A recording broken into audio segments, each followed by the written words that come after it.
किसी चीज को हम मेजर करते हैं। अभी एंजाइम का अगर हमें करना तो दो है, पहली है आईयू, आईयू बोले तो इंटरनेशनल यूनिट, दूसरी है कैटल। आईयू में बोले तो इंटरनेशनल यूनिट में क्या होगा कि अपना एक एंजाइम या कितने एंजाइम, सॉरी कितने एंजाइम एक माइक्रो मोल सबस्ट्रेट को प्रोडक्ट में बदल रही है 1 मिनट के अंदर। 1 मिनट के अंदर 1 माइक्रो मोल सबस्ट्रेट को कितने एंजाइम मॉलिक्यूल बदल पाएंगे, उसको क्या बोलेंगे, आईयू। या इसको दूसरी टाइप से बोल सकते हैं कि 1 माइक्रोमोल प्रोडक्ट 1 मिनट में बनाने के लिए कितने एंजाइम मॉलिक्यूल्स लगेंगे, उसको हम क्या बोलते हैं, आईयू।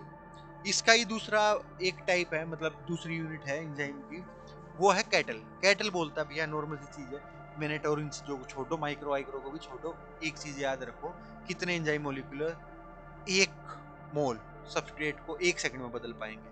क्या बोला, 1 सेकंड में कितने मॉलिक्यूल एंजाइम के सबस्ट्रेट, कितना सबस्ट्रेट 1 मोल सबस्ट्रेट को बदल पाएंगे। ऐसे ही दूसरी टर्म में बोले तो कि 1 मोल प्रोडक्ट को कितने एंजाइम मॉलिक्यूल बना पाएंगे 1 सेकंड में। 1 सेकंड में अगर हमें 1 मोल प्रोडक्ट बनाना तो कितने एंजाइम मॉलिक्यूल लगेंगे।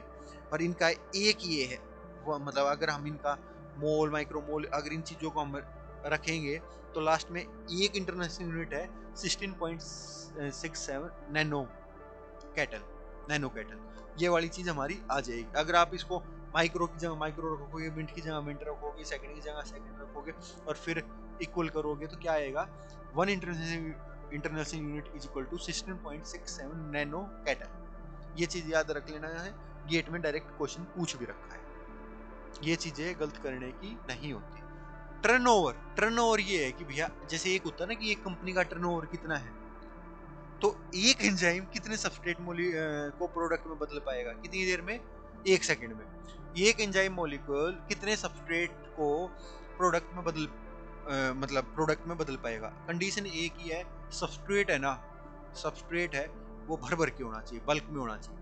अब फॉर एग्जांपल ये बोलूं मैं कि मैं ना आज ना मैं मतलब 4 रोटी रखी, मैंने 4 रोटी खा ली, अच्छा भाई इसका मतलब ये है कि मेरे को 4 की भूख होगी या मैं 4 ही खा सकता हूँ, नहीं भाई।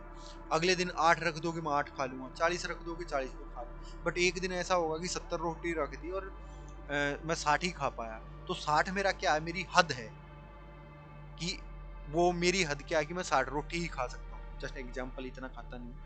तो ऐसी एक एंजाइम की हद होगी कि वो कितनी सबस्ट्रेट को बदल पाएगा। तो अब मेरे सामने रोटी की बिल्कुल बल्क में रख दी, तभी तो मेरी औकात पता चल पाई, हद पता चल पाई। ऐसे ही जब सबस्ट्रेट अनलिमिटेड अनलिमिटेडली बल्क में होगा तभी हमें इसका पता चल पाएगा कि एक एंजाइम कितना बदल पाएगा। ठीक है, ये चीज याद रखना है। अब नॉर्मल सी चीज है, इसको टर्नओवर नंबर को हम क्या और क्या बोलते हैं, टर्नओवर नंबर को हम बोलते हैं अपना के कैट। के कैट है, और के कैट क्या है बेसिकली, जो हमने बिल्कुल ये था ना, V max is equal to हमने क्या रखा था, K2 और ET। ET क्या था, टोटल एंजाइम कंसंट्रेशन थी। ठीक, अब अगर मेरे को ये K2 is equal to V max by ET, मतलब यही है ना कि बिल्कुल पूरी स्पीड में काम करेगा तभी तो हो पाएगा। जो ये K2 आया ना, ये अपना की कैट है, टर्नओवर नंबर है।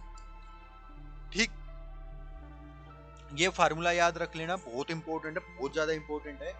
इसका मतलब क्या है कि एंजाइम बहुत जल्दी जल्दी कोई काम कर रहा है, काम खत्म जल्दी जल्दी कर रहा है, जल्दी जल्दी कर रहा है। ठीक है, टर्नओवर है मतलब मौका मिलते ही सबस्ट्रेट टू प्रोडक्ट बना देगा, मौका मिलते ही बना देगा, मौका मिलते ही बना देगा।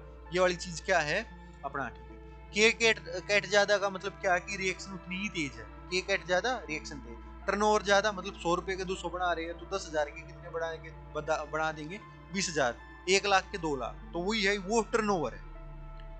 तो एंजाइम का टर्नओवर मतलब ज्यादा है उसका अगर, तो रिएक्शन रेट भी तेज होगी। अब एक चीज आती है मेन कि जो एंजाइम कैसे काम कर रहा है, कौन सा एंजाइम अच्छा है, क्या कुछ, ये वाला किस फैक्टर पे डिपेंड करेगा, केएम पे या के कैट पे, नहीं भाई, दोनों पे नहीं। इन दोनों का कॉम्बिनेशन होना चाहिए।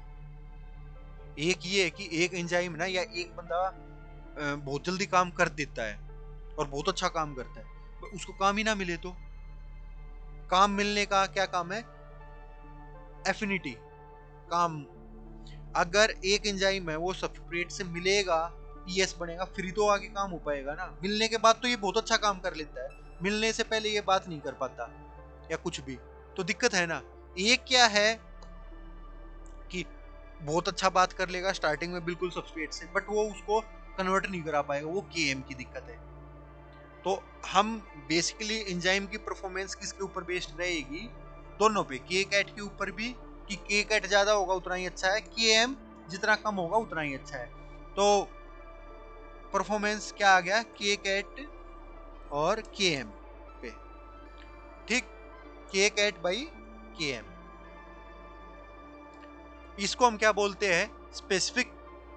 स्पेसिफिसिटी कांस्टेंट बोलते हैं, के कैट बाई के एम। ये एफिशिएंसी बताता है, के कैट बाई के एम। अब एक्टिविटी, ये 3-4 फार्मूले हैं, बहुत बार काम आते हैं, बहुत बार। इस पे गेट वगैरह में क्वेश्चन भी बने हैं, तो आप उस हिसाब से याद भी रख लेना, ठीक। एक्टिविटी क्या होती है? ये बेसिकली ना एंजाइम से ज्यादा रिलेटेड नहीं है, बट ऐसी स्पेसिफिक एक्टिविटी की सारी चीजें आ रही थी, तो फिर मैं सोचा कि इसको यहीं पे डाल दो। एक्टिविटी क्या होती है? माइक्रोमोल पर मिनट।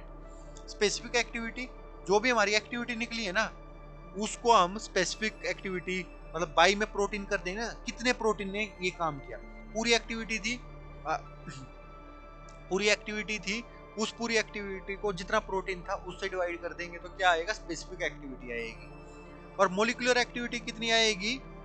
एक्टिविटी जितनी भी थी उसका एंजाइम मोल, मतलब मोलिकुलर कंसंट्रेशन एंजाइम की कितनी थी उस पे, उसकी वो कैसे निकलती है? मोल पर लीटर। मोल पर लीटर, मोल क्या होता है? Basically weight by molecular weight. Weight by mole क्या होता है? जो वही फिर 11th-12th की बात हो जाएगी, मोलिकुलर वेट, ठीक। और ये अपनी कंसंट्रेशन आ गई। एक्टिविटी माइक्रोमोल पर मिनट, याद रखना है, माइक्रोमोल पर मिनट, ये चीज आएगी भाई।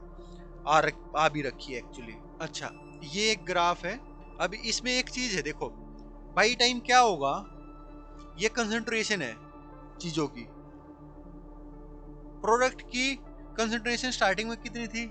0 ही थी भाई, वो धीरे धीरे बढ़ रही है। सबस्ट्रेट की धीरे धीरे घट रही है। एंजाइम और ईटी वगैरह का क्या हो रहा है कि एंजाइम एक हद तक स्टार्टिंग में तो बहुत ज्यादा काम करेगा, और फिर मतलब एक पीक पे जाने के बाद जब ये हो जाएगा, ये अपना आराम से ठीक है। तो बेसिकली कहने की बात है, ये ग्राफ है, इसको एक बार याद कर लेना है। इसमें जो अपना एंजाइम अगर पूरा काम आता, उसको ईटी बोलते, वी मैक्स तक पहुंचता। ई ईटी है, मतलब हम कभी वी मैक्स पे पहुंच नहीं पाती रिएक्शन की, और वैसे ही ईएस पूरा बढ़ नहीं पाता। अगर पूरा बढ़ जाता तो इसी पे ऐसे आ जाता है ये। अगर पूरा पूरा एंजाइम सबस्ट्रेट के साथ कोलैबोरेट होता तो इसी के ऊपर होता और फिर दिक्कत नहीं होती, बट ऐसा हो नहीं पाता, इस वजह से ये रहता है। उसके बाद स्टार्टिंग में तो बिल्कुल पूरा एंजाइम क्या भाई फ्री बैठा है, ठीक। उसके बाद क्या हो गया भैया? ईएस के साथ आ गया, मतलब सबस्ट्रेट के साथ वो मिलना स्टार्ट हो गया, फ्री एंजाइम की कंसंट्रेशन कम हो गई। ये 5 चीज है। प्रोडक्ट अपना क्या है? टाइम के साथ बढ़ रहा है, सबस्ट्रेट घट रहा है, फ्री एंजाइम है वो भी घट रहा है, और जो अपना ईएस के साथ है वो बढ़ रहा है, बट मैक्सिमम तक नहीं जा पा रहा। 5 पॉइंट है, बिल्कुल ऐसे टिप्स पे याद होना चाहिए, कहीं पे भी आ जाएगा, और बेसिक अंडरस्टैंडिंग के ऊपर बात है।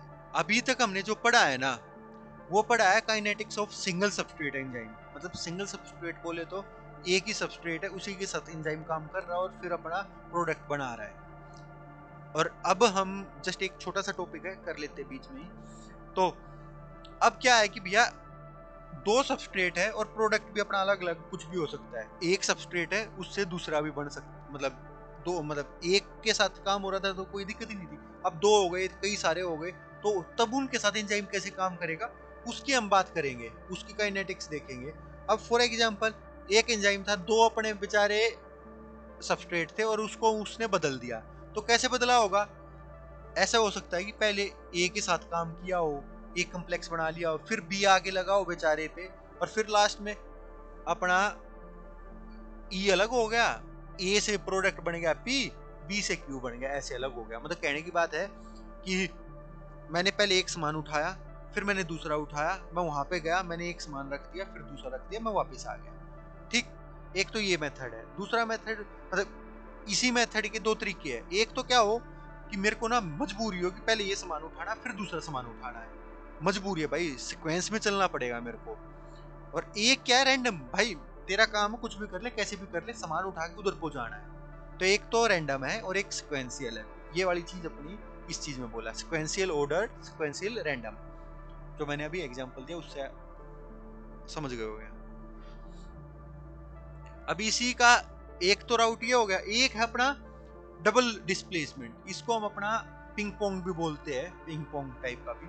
अब इसमें डबल डिस्प्लेसमेंट देखो, सिंपल सी बात है, पहले एंजाइम ने एक सबस्ट्रेट पकड़ा, उसका प्रोडक्ट बना दिया, फिर एंजाइम उसी फॉर्म को कंटिन्यू करते हुए दूसरा सबस्ट्रेट पकड़ा, प्रोडक्ट बनाया, और फिर अपनी ओरिजिनल स्टेट में आ गया। एक बार फिर रिपीट, एंजाइम था, उसने एक सबस्ट्रेट को पकड़ा, उसका प्रोडक्ट बनाया, उसी फॉर्म को कंटिन्यू रखते हुए दूसरा सबस्ट्रेट पकड़ा, उसका प्रोडक्ट बनाया, उसका प्रोडक्ट बनाने के बाद अपनी ओरिजिनल स्टेट में आ गया। यही चीज इसमें पूरी इक्वेशन में बोल रखी है। इसको बोलते हैं डबल डिस्प्लेसमेंट। दो बार प्रोडक्ट बन रहा है, ये एंजाइम भी अपना फॉर्म चेंज कर रहा है। ठीक, ये वाली चीज है, इसको पिंग पोंग भी बोलते हैं। ये अपना नोट्स में मार्क कर लेना। Enjoy the Joy of life. Thank you.